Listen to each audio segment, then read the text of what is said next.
Hi everyone, welcome to APU's third webinar series. Good afternoon everyone. I'm Cynthia Paul, a business lecturer here at Asia Pacific University and one of the proud advisors of the Sustainable Future Fusion.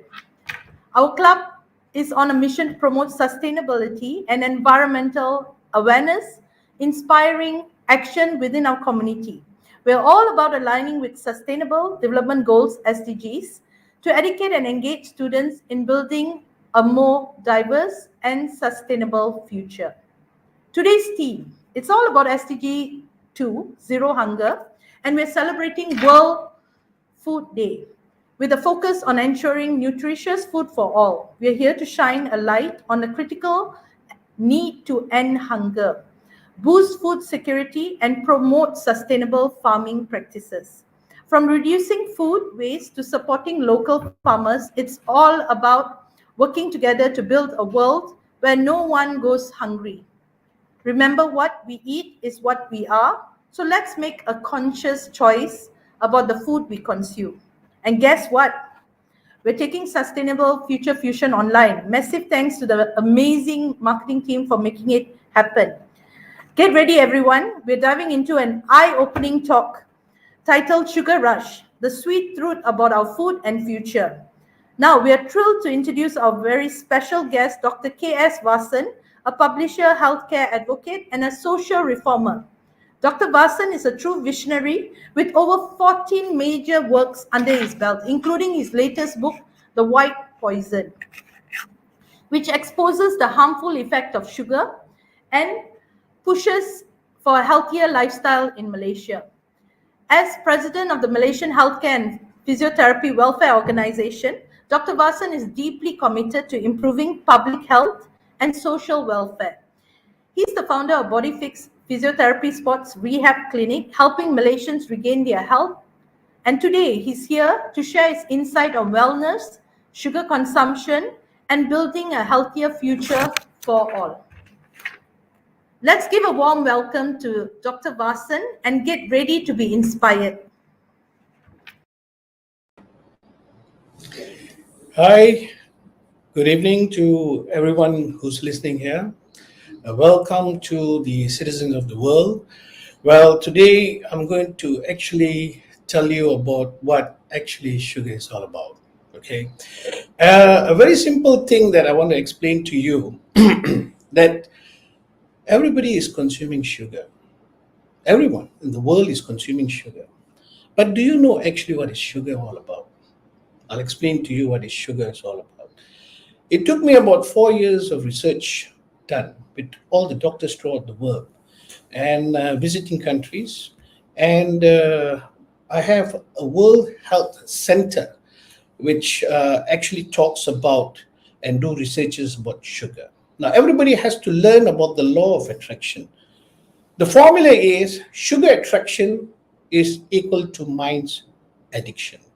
Sugar addiction is equivalent to sugar attraction. That's the first thing that I want to actually tell you. Okay. The thing is now, the law of attraction. Okay. Sugar. Sugar is actually, the meaning of sugar is simply for as you unknowingly and G getting addicted regularly. Okay, the word is a bit this one, but it's okay. So sugar is simply unknowingly getting addicted regularly. Okay, let's talk about the hidden agenda. The hidden agenda is stakeholders is equivalent to smart manufacturers. Why I calling them smart manufacturers is because they camouflage words hiding sugar contents in their product. People like you and me are victims. We are the citizens of the world become victims, which includes you and me. We are dying slowly but surely, unknowingly committing suicide. Okay, and the next thing I want to talk about, we have 70,000 thoughts per day. And out of 70,000, 40,000 thoughts are actually thinking about food. What are we going to eat for breakfast? What are we going to eat for lunch? What are we going to eat for dinner? Where to buy food? What food to buy? And when to buy?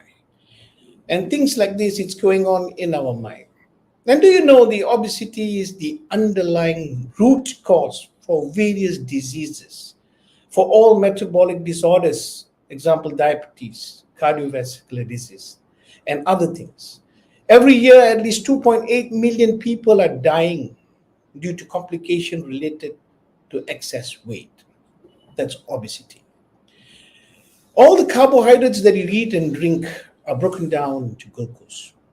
Well, eggs are one of the healthiest food you can eat. Okay, but and numerous studies shows that cholesterol from eggs does not actually raise blood cholesterol in most people. Okay, sugar accelerates aging. When we are properly, when you know you are properly eating sugar, the sugar can affect your body composition. It can also mess with your skin and contributing to wrinkles and sagging. When sugar hits your blood streams, it attaches to your protein in the body. The mix of this protein sugar causes the skin to lose elasticity and leads to premature aging.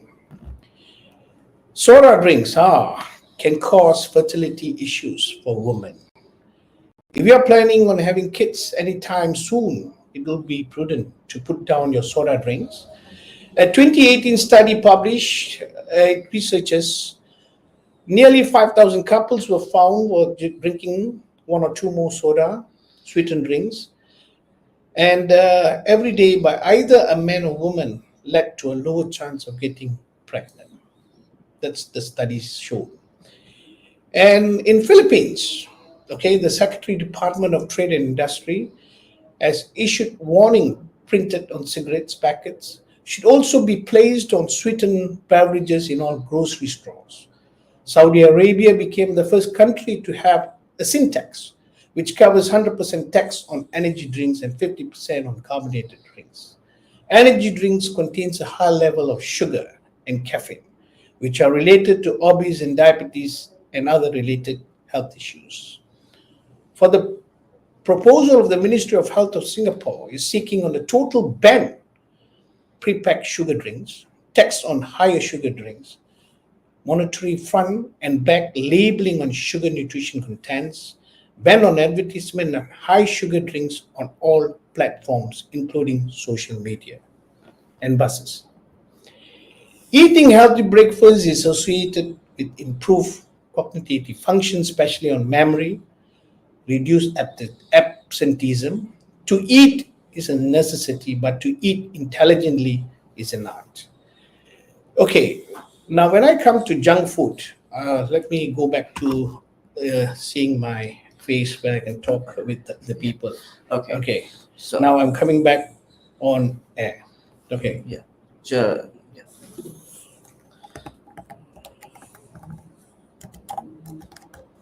okay. Soft drinks, sodas. Everybody is drinking soda water. When I say soda water, I don't want to mention names. It's all the canned drinks outside there. Anybody knows that how many teaspoons of sugar is there? Now, all that I've said just now is in the book, The White Poison. 4 years of research done was all in this book, which I've just captured a few chapters and few paragraph of what we have written, not I have written. Doctors all over the world have written. And 4 years of research done. And these are the things that we want to bring in to show and to get this message across to the public, to tell that sugar is actually poison. And this is the book that was actually written, The White Poison. And it actually tells you that sugar is poison. It's 9 times more addictive than cocaine. And there was a research done by us. We put sugar in a square kind of a tub with a hole in it, with a rat. And the other, we put cocaine, giving them, and to find out after 9 days, there was a hole. And do you know what happened? The rat that ate cocaine came out from the hole, but the rat that ate sugar was unable to come out from the hole. It explains that eating sugar also we become stupid.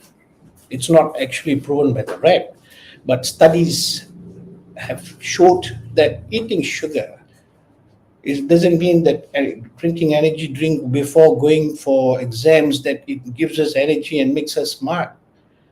We lose the capacity of thinking. Do you know that? Because energy drink is full of caffeine, it's full of sugar. At the part of the time when you drink the sugary drinks or these energy drinks, it's fine, it's nice because you are energized by the sugar that is going into your bloodstream. But the very next day, do you think that it works on your body? No, it doesn't work on your body.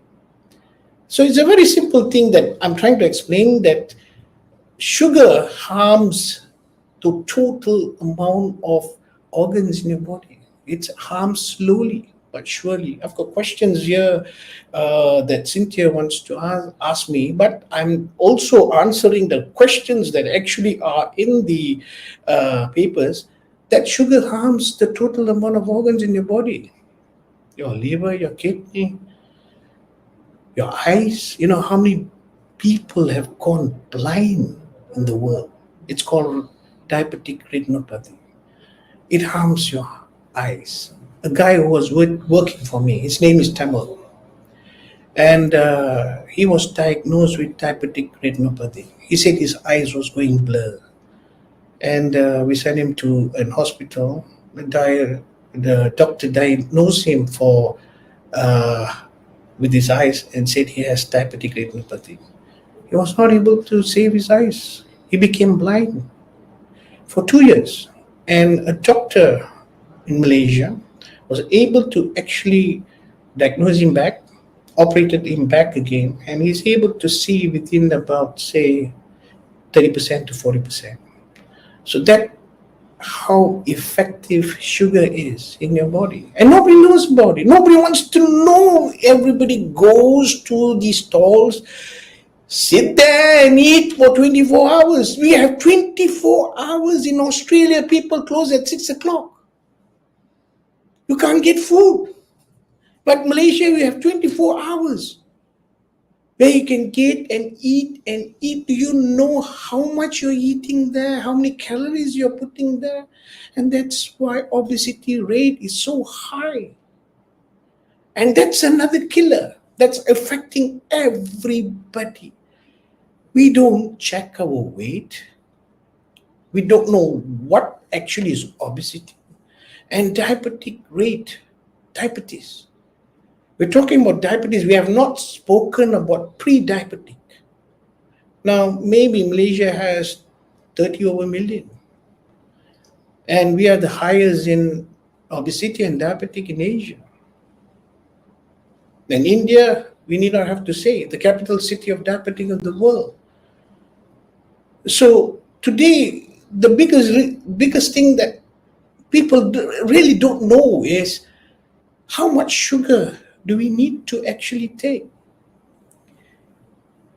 To me, you need not have to take sugar at all because every food that you eat is sugar. And we need not have to say about the processed foods. Oh my God.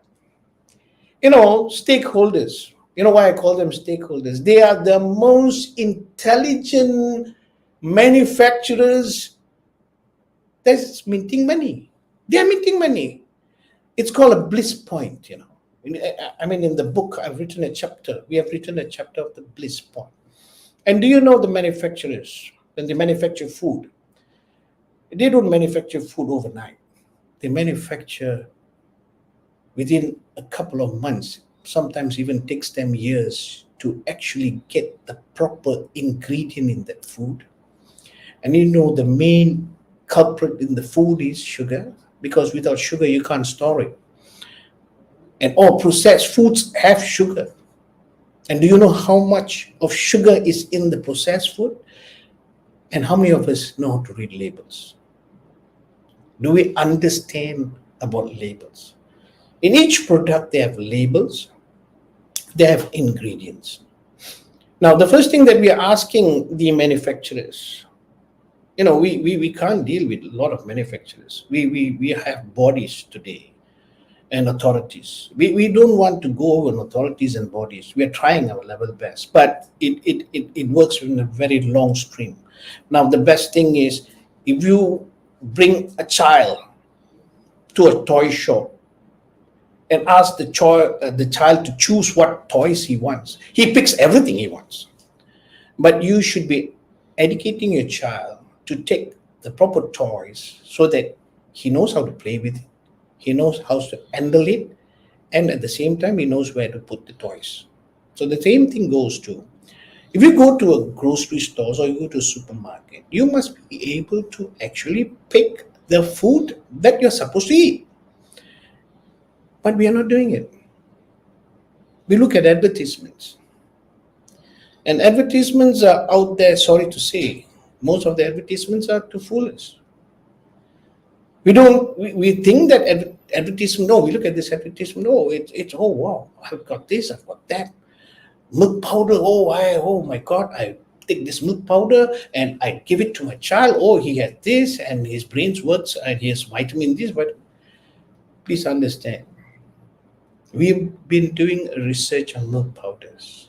Which milk powder gives you all the vitamins that you need? What are the formula milk? Today, child's formula milk has high fructose corn syrup. You know what's high fructose corn syrup? Today, the smart manufacturers have reframed the word and put it in Malay, perbejal sirap jagung. What does a layman knows about perbejal sirap jagung? Do you know high fructose corn syrup is not supposed to be given to a human being, which now is in the ingredient of a child's formula? And how many parents are buying that for kids? And they, after drinking, oh my God, look at my kid. He's healthy. He's furious. He's going like a a tiger walking, running here. Oh, he's good. Oh, the milk powder that I'm giving him, it really works. But you're giving him actually sugar water. First, read labels. Read labels. Understand what is in the ingredient of the milk powder that you're actually giving to your child. The same thing goes to packet milks. I don't want to mention which packet milks that you're drinking, fresh milks. Go and find out that how much of sugar is that fresh milk. Oh my God. You'll wonder and find out. First, let me explain to you. It's actually explained in the book. 1 teaspoon of sugar is actually 4.2 grams. 1 teaspoon, 4.2 grams. But the World Health Organization has rounded up to 4. So we talk about 1 teaspoon is equal to 4 grams. And do you know one soda, water, a tea? When I say soda water, I don't want to tell brands. Has 9 teaspoons of sugar, and only a daily consumption of a man should have 9 teaspoons. That means 1 soda water tin is enough for the day. You don't need any food, no lunch, no dinner, no breakfast. You understand of how much you're consuming? Malaysians, we are consuming 3 times. That's 9, 18, 24, 9, 18, 27. More than 27. So the things is, I'm telling you that you should know what you're eating. You should know what you're drinking. Now, a lot of people say, let me take some fresh fruit juice. Do you know taking fresh fruit juice? When you squeeze that amount of orange that is going into the amount that you're squeezing actually, and you just squeeze about 4 oranges or 5 oranges to get that glass of thing. 5 oranges. Just imagine you're taking out the fiber in the orange. Now you're drinking the orange juice, which is going straight to your bloodstream, and it's harmful as what you're drinking of the carbonated drinks, the soda water. So please understand that what you eat and what you drink, most important thing is know the contents, know the nutrition, know the glycemic index. The most important thing, there's a chapter on glycemic index in the book. So these things that I'm telling you, it's just part and parcel of what we have written out of research done for 4 years throughout the world. We walk to hospitals, we walk to clinics. Do you know, I wouldn't know the other part of the world, but we going to India and other parts of the world and Malaysia. 20 years ago, 30 years ago, we had about few hospitals. Maybe one in KL, one in other parts and all. Today, you talk about hospitals, I don't want to name any hospitals, but it's flooding the town. It's like mushroom growing. And why is it growing? The first thing that we ask, let me ask, I'm a Malaysian. I want to ask Malaysians, are we a healthy nation? If we are a healthy nation, then why we need so many hospitals, so many clinics, so many dental clinics? The biggest question is why? If we are a healthy nation. Formerly, the former Minister of Health, Khairi Jamaluddin, he asked a big question also. Are we Malaysians a healthy nation? And the big answer is no. We are not a healthy nation. Today, the Kementerian Kesihatan is coming out a campaign on war on sugar. We have written this book. The first edition was in 2018. We are fighting sugar at that time. And we're not fighting sugar. We have launched this book in India. And we're going to launch this book in any part of the world, and we're going to also launch in Malaysia. So the thing is now, the Prekeso or Sokso is also coming out with not kurang gula, tolak gula. Refrain yourself from eating sugar. That's what I'm trying to say, because you need not have to take sugar in your coffee or tea. Those days, the English tea does not have sugar. You have to add in sugar. That's what you call English tea. Today we call teh tarik. Then we call teh tarik kurang manis. Teh tarik kurang manis. But the kurang-kurang manis that you also drink is manis. Because the person who's actually making the tea in the stall does not how to make kurang manis. He makes tea which is tasty, which is manis. The simple factor. So now, let me tell you that today, this is for women, okay, and for ladies. We have this thing called gestational diabetes, and gestational diabetes comes when a person or a woman is expecting, and they have to do the test. And there are a lot of gestational diabetes which is in Malaysia when women are having gestational diabetes. The first thing is why? Food.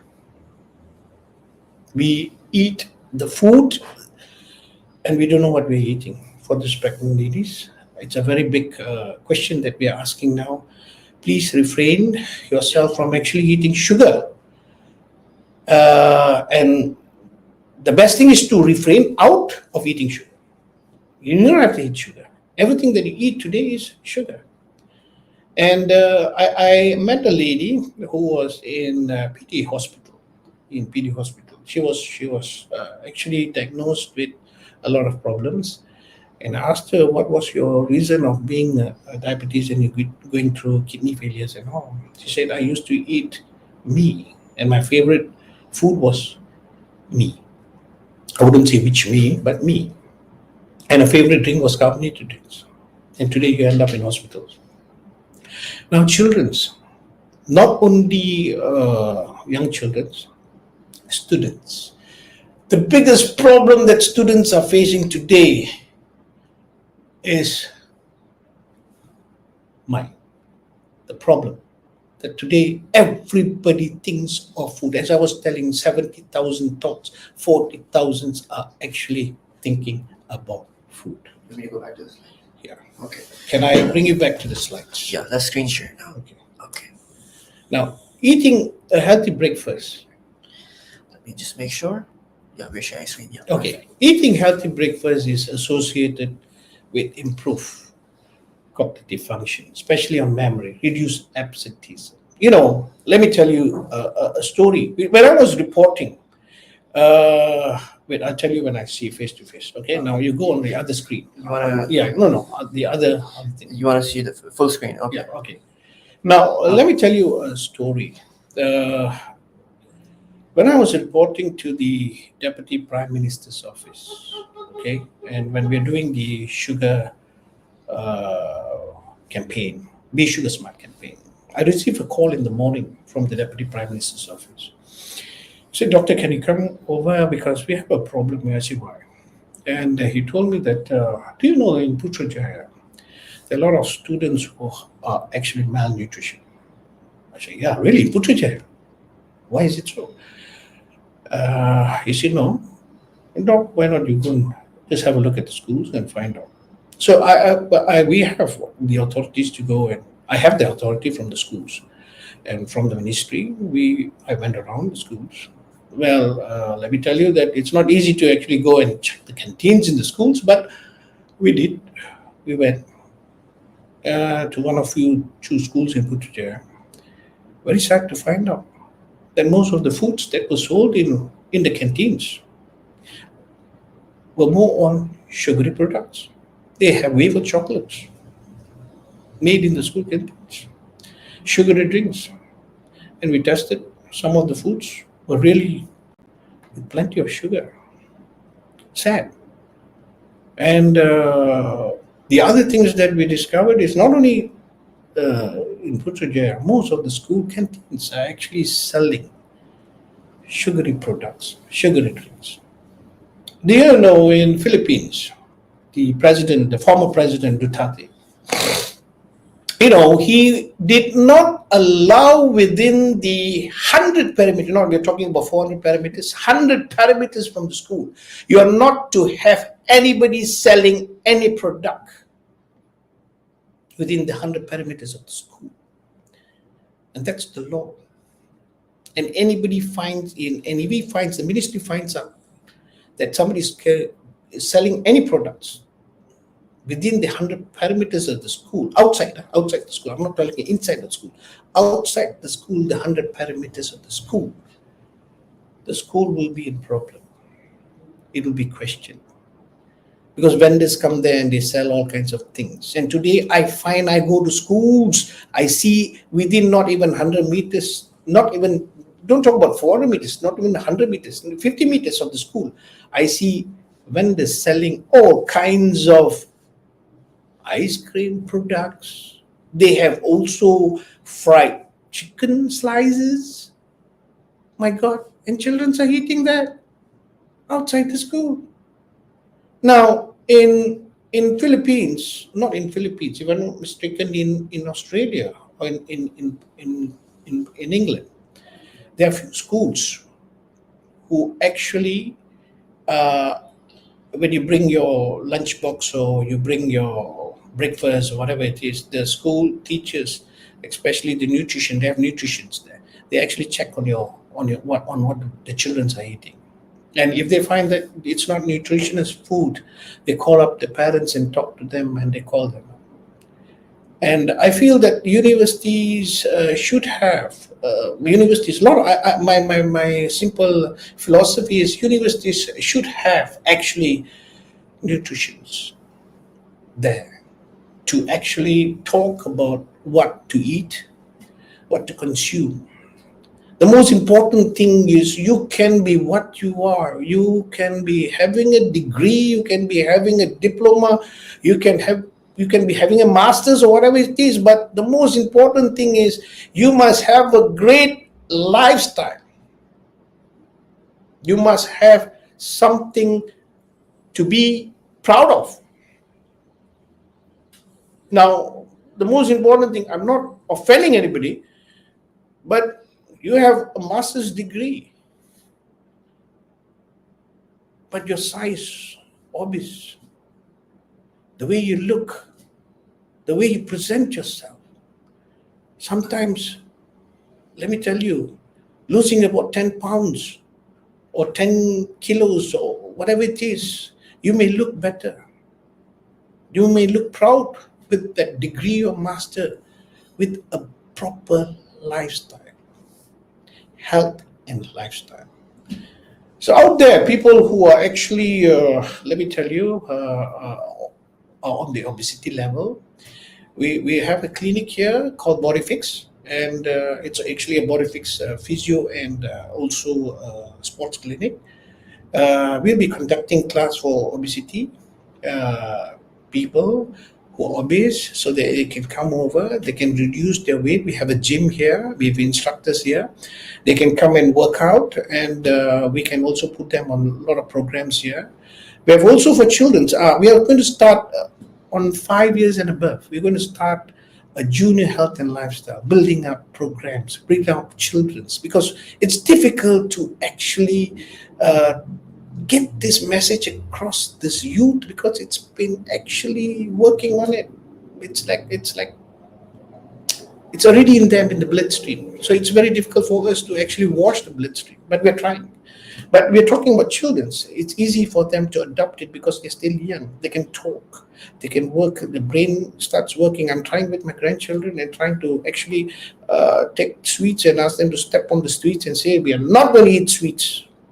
But the next time they see sweets, you know what happens is, after kicking and whacking and throwing all the sweets, I get my cousin, sister, or whoever, the niece or nephews, who also come and buy sweets and give them, and they eat back again. So let me tell you something to the parents. You are the first educator to educate your children. Fast foods, I wouldn't say names again, burgers, pizzas. Today, the Americans, those days, were talking about fast food. Today, they talk about junk food. You want to come and eat junk food? Come, let's go to the junk food. But today, we Malaysians are talking about the fast food. And when we go to India, I'm not going very far, India. Do you know the burgers are actually sold, have their calories in it? And some of the burgers are vegetarian, they have vegetarian burgers, this calorie, they have chicken burger, this calorie. Why our stores here do not have that calorie in that burger that we actually buy and eat? Why are they not having it? Double burger, double cheeseburger. Okay, how many calories? How much are we consuming it? Plus the carbonated drink that you're giving free on it, how many calories, including that it's actually told to you before you just purchase it? You won't be actually purchasing it before, because the amount of calories you are actually eating it is not worth it. That's what is happening in Malaysia. I'm not talking about other countries. We're talking about Malaysia. The same thing goes for pizzas. And talk about our favorite dishes today, nasi lemak. Nasi lemak with chicken. Nasi lemak with many other things, sotong. Just imagine you add nasi lemak with this, the amount of calories is this.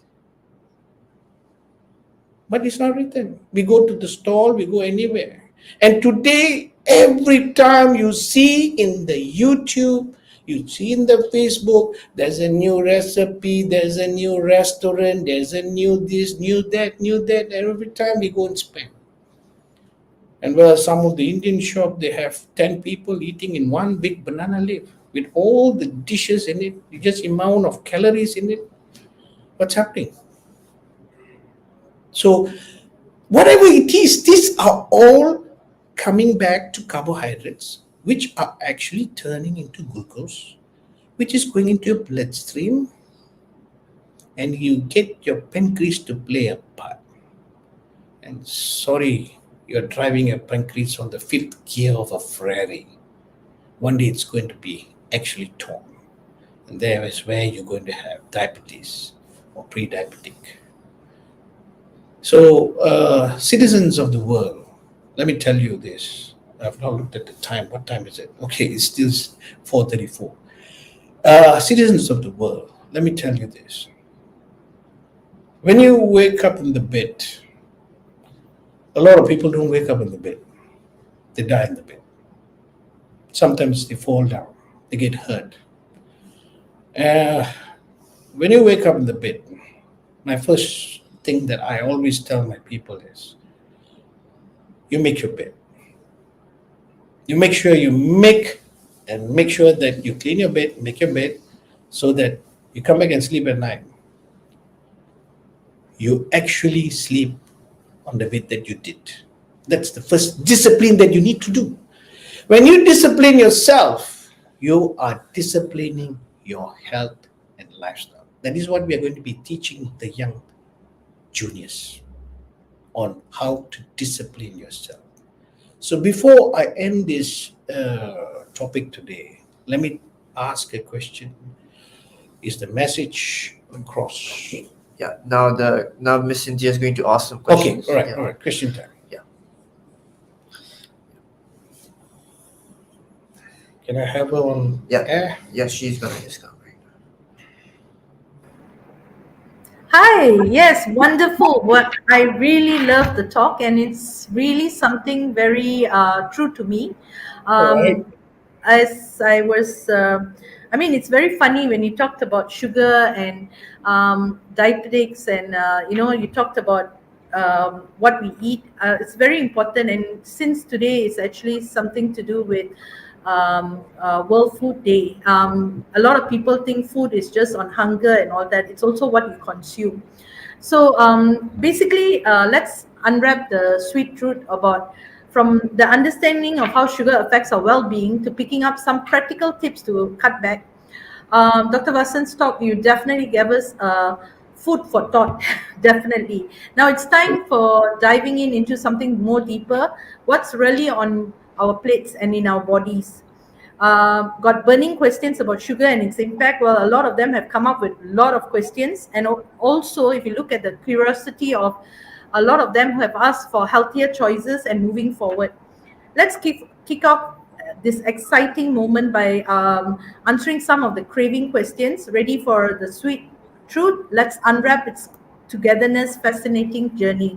So some of the All right. questions that have been asked are, let me just scroll down to Ng Yong Zuan, who talks about which demographic groups are most at risk of consuming excessive amount of sugar. Okay, so basically, which demographic groups are most at risk of consuming excessive amount of sugar? It's a very good question. You see, and the answer here, let me tell you a very simple answer. It starts from the age of actually when a child is born. Okay, now the I was talking about gestational diabetes. Okay, and when a mother has gestational diabetes, her risk factor of actually having diabetes after the child is born is about 60 to 70%. And the child who's born is going to have another 60 to 70% being diabetic if it doesn't actually take care of his diet. See, so it starts from there. That's only for gestational diabetes. How about children? When you talk about children, the amount of sugar that children are start actually consuming it, and today everything is sweet, sugars, chocolates, biscuits, everything A to Z is sugar, and from a child. And we're talking about a child who's actually walking around, playing and doing exercise. The most important thing, doing exercise, running around. Okay, he burns his calories. So he has less, what do you call, sugar, which is actually going into his bloodstream. So his pancreas level is working because he's doing exercise, he's working around. So people with diabetic, we actually tell them that please do a lot of exercise to burn your calories. Okay. So what we're talking about the demographic groups, it's actually youngsters, because youngsters are the highest consumers of carbonated drinks. Number one, youngsters, you're talking about a group age between 11, 12, 13 and above. Okay, you're talking about groups which even primary now we are looking into the secondary students or the college students, actually, or college students, they are looking into actually going into drinking carbonated drink. The worst of all this is energy. Everywhere energy. And energy drinks is 3 times as worse as carbonated. And this is all amounting to exams, being actually stressed, and a lot of work here, a lot of work there, and they start eating food. They do whack the food on nasi lemak and all because today I can't take the pressure of work. So this is all amounting back to students, youth, because of the, not to say depression, because of the anxiety they are having on actually studying or working. The second thing is the working, coming back to work ethics. So they tend to eat a lot. And most of them, sorry to say, junk food. So the demographic group that we are all looking is from the youth, students, to the working. And this is where we are actually building the level to show that stop, not reduce, stop eating sugar. Cynthia? So I would say a group from youth, you're talking about the risk of starting. Well, when you start young, when you are in the young age group, and when you refrain yourself from eating sugar, you're going to refrain from eating sugar until death. You're out of it. You're out of the circle. But when you start eating sugar from the day one, from being maybe from 5 years, 6 years, 7, you're going to have this thing in your mental here, dopamine, which is actually attracting sugar. So you have already sugar addiction. You see, eating sugar is 9 times more addictive than cocaine. So just imagine the sugar amount in your brains before it goes to the brains. So my answer to all this is it starts from a young age and it goes back to the elderly. Okay, does that answer your question, Cynthia? Yeah, by this one of the listeners, I think they've asked this question, but I think yes, it does answer quite a bit.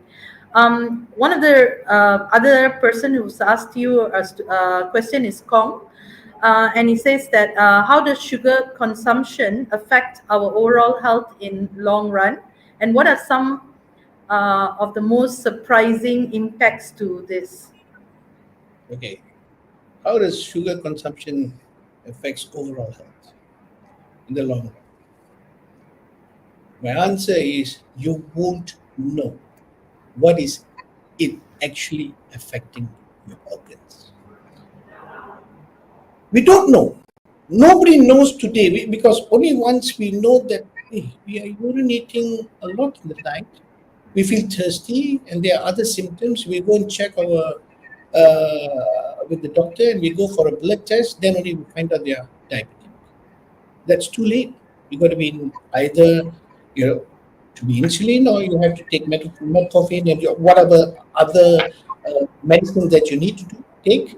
But the most important thing is how do we know the consumption that affects the overall health? It's very difficult to find out because we don't know how much of sugar we are actually eating.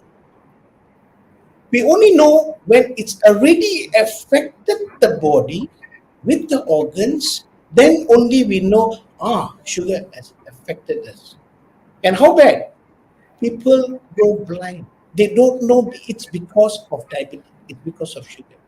People lose the kidney failure because then only they know sugar is the culprit. So sugar is actually the culprit to all the organs, all the organs. And what are some of the most surprising impact? You won't know a day when you wake up from the bed. I've seen patients waking up from the bed and they can't walk. They get numbness in the foot. They don't know why.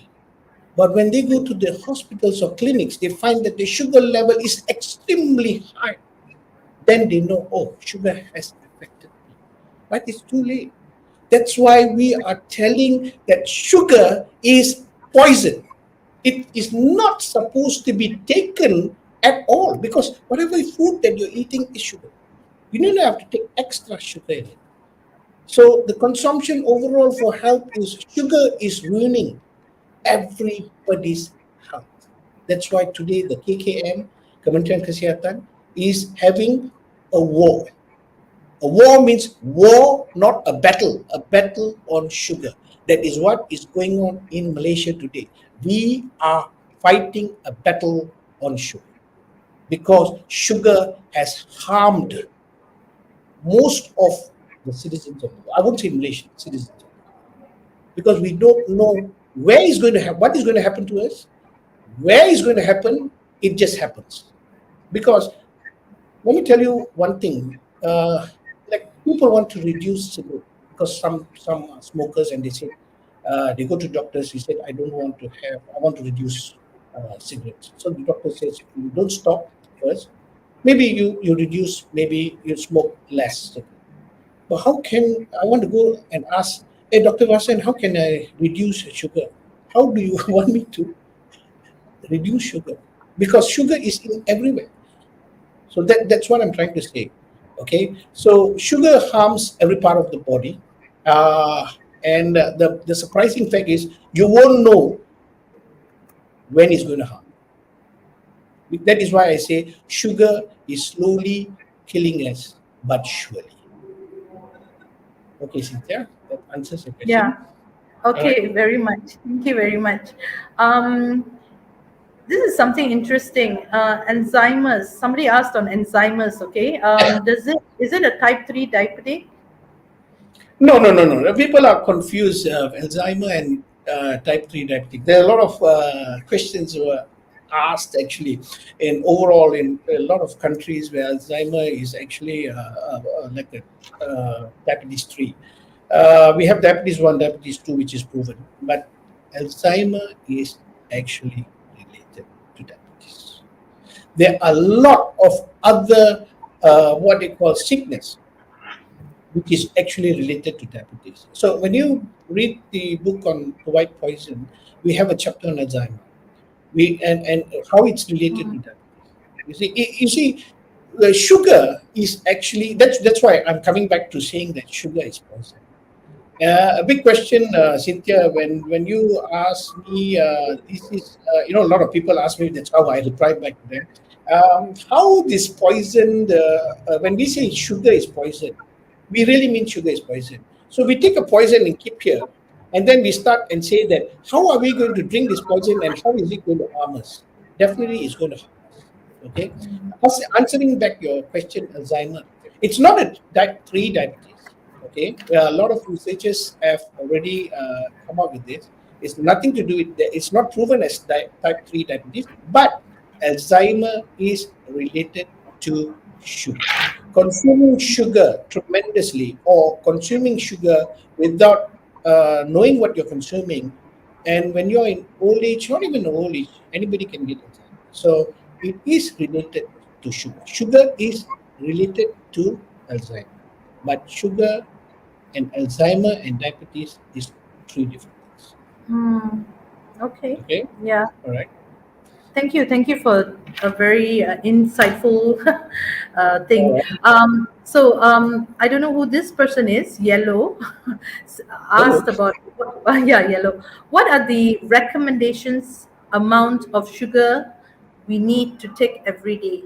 Okay. I mean, we do need to take sugar. I know that we do have. I mean, if you do not take sugar at all, you can also have, you know, some sort of you can also have low sugar and have a bit of a blackout and all that, but yeah.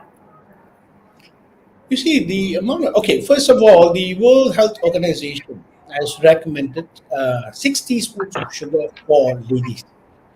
So, 60 so six six, teaspoons. Six or teaspoons. teaspoon. Six, yeah, teaspoons, huh? Okay, teaspoons is the small Yes, uh, yes. teaspoons, huh?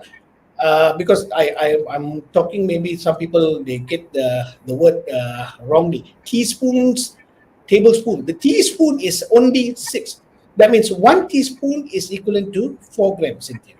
Hmm. 4 grams. So the recommendation is only 6 teaspoon, and that is equal to how many? Uh, No, 6, 12, 18, 24. Okay. For men, it's 9 teaspoons. How come the women have lesser than the men?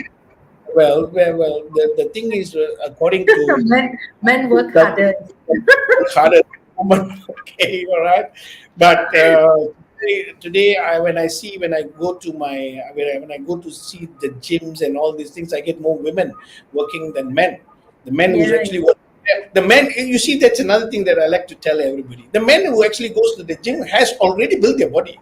They just want to maintain it. I don't see a real obese person going to the gym and trying to work out. You see, the men is actually going there to maintain their body. I don't see a lot of obese, and I don't see this also on women. The women that goes to the gym are also going to the gym to work them out, to actually maintain them, to build them, and things like that, whether it's elderly or young. So the thing is, again, coming back to answering your question is just an interruption. So let me tell what do you call a story here that a person, whether it's young or old, please go to the gym and do some exercise, build your body up, because while doing that, very important tips that I'm going to tell you things. Okay, when you do training, when you do weightlifting, when you do training, excessive training, this builds the muscles in your body. So the excessive sugar that is actually going into your bloodstream, your muscles, so you have less sugar going into your bloodstream. So you don't give a lot of work to your pancreas. So you'll be out of all this cardiovascular disease, diabetes, and all these things. That's why we are actually encouraging people to go to the gym to work out. Okay, when you work out, these 6 teaspoons of sugar can even be increased to even 7 to 8 because you need sugar. And for the men's, you can even have 9 to 10 if you're working out. But if you're not working out, you just watch TV, you do your day routine and all these things, it's 6 teaspoons for ladies and 9 teaspoons for men. Cynthia? Okay, thank you very much. So 6 teaspoons for ladies and And 9 teaspoons for men. oh, that's interesting. Something that I learned. Okay. Somebody asked about Tinashe, I think, asked about artificial sweetener. Ah, Yeah, is that a replacement for sugar? I mean, I know a bit older generation. I don't think the younger generation, but I know my mom used to take a lot of artificial sweetener, and she always assures herself and say that it's not sugar. So, what is your insight on this you see, again, all these questions that you're asking me, Cynthia, it's all in your that book? is written in the book called The White Pencil. Okay, now we have a chapter which we talk about artificial sweetener. Mm-hmm. Now, talking about a lot of things today, I don't know. I go to carbonated drinks again, okay? And you look at this carbonated drinks with artificial sweetener is, and the actual drink which has sugar. It actually tastes similar, Mm, very much similar, very much okay. similar. I don't know brands, but it tastes very much similar. Okay. The question is why? How is it tasting so similar? Mm, The manufacturers there, they just did this formula overnight. You know how many people they work with, scientists getting this actually formula working out. That's why I said this smart manufacturers. We call them stakeholders. Now, to answer your question, these artificial sweeteners are they taken from like stevia is taken from leaves? Are you taking that mango leaves that is growing in your tree and putting it in your tea, which is an artificial sweetener? I'm not telling mango leaves are artificial sweetener. I'm talking about an example of a mango tree. The leaf you take is, for example, is an artificial sweetener. You put it in the tea and you drink. Oh, without sugar, and it tastes sweet. Good, natural. But how natural are you getting this artificial sweetener? It's processed. The word process, it's coming processed. So anything that is processed, it's poison again. So artificial sweetener, you see the guts that is working in your cologne. This they call it, you have thousands and thousands of soldiers working in your cologne. Okay, you have your cologne here, you have your soldiers. So you take in this sugary product, no artificial, you taste it. So the guy works on it, and then he sends to this bloodstream and then to pancreas and all these things, everything. And well, he does his work. Suddenly, you get the soldier when you take this artificial sweetener, then suddenly he finds that hey, this is not sugar. So you're complicating the soldiers inside your cologne. You're just working them out. So they don't know where to send this sweetness. This goes where? Pancreas? And a lot of people have said that taking this artificial sweetener is more sweeter than sugar. It is. yeah. It is True. made in such a way that you are actually replacing sugar. So the Mm, artificial sweetener has to be 5 times to 10 times sweeter than sugar because you are putting an artificial flavor in it. Artificial sugar is just like putting artificial flavor in your ice cream. So it's bad as taking sugar. Why you need artificial sweetener? Why you need to take artificial sweetener? It's just like sorry to say this. I don't like to say this, but it is an example to all the students. Okay, it's like you have a girlfriend and you want to take her to a restaurant. Okay, so you're always taking this girl to a restaurant, and then suddenly you say, "No, lah, let me take somebody else." So you're replacing her, you take somebody else. Is it good? Is it worthwhile? One day she's going to find out. So you're taking a risk. So it relates to that. It is not something that for replacement. There's no replacement option. Either you don't take or you okay, Cynthia? Okay. All right. Thank you. I think that's for it, and I think our time is already up. But thank you, a lot of insight. So thank you, Dr. Vasan, for sharing your invaluable insights with us today on hidden dangers of sugar and its impact on your health and future. Now, this conversation is very critical and a step forward in creating a healthier and more mindful choices in our life. I think mindful is something that we all have to do. Lah. As you said, small changes can lead to a significant shift. Just as every grain of sugar adds up, so do the steps we take towards a better future. Let's continue making those changes together and build a healthier world, one mindful choice at a time. So thank you so much. And Thank you yes, very much. Just for your information, I would like to end up this by saying that we are going to schools, we are going to even colleges, we are going to have treasure hunt. Okay, oh, this treasure hunt is not actually finding treasure; it's actually finding the amount of sugar hidden in products. So we're oh, going to go. if you come Yeah, to yeah, APU, yeah. It's actually a you're treasure. most welcome to APU to come and find some Oh, treasures. definitely, Yes. definitely. I'm going to start with APU. So we're going to go to colleges like you, and then we're going to get a few groups. We're going to talk to the groups to go out and get the products with the highest sugar in it, and we're going to teach them actually how to go about. We take few products like chocolates, biscuits, and all these things. So the theme of this actual thing is we actually get these students to do things and say that now you know how much of sugar is hidden in products. That's the treasure. Okay, Okay. nice.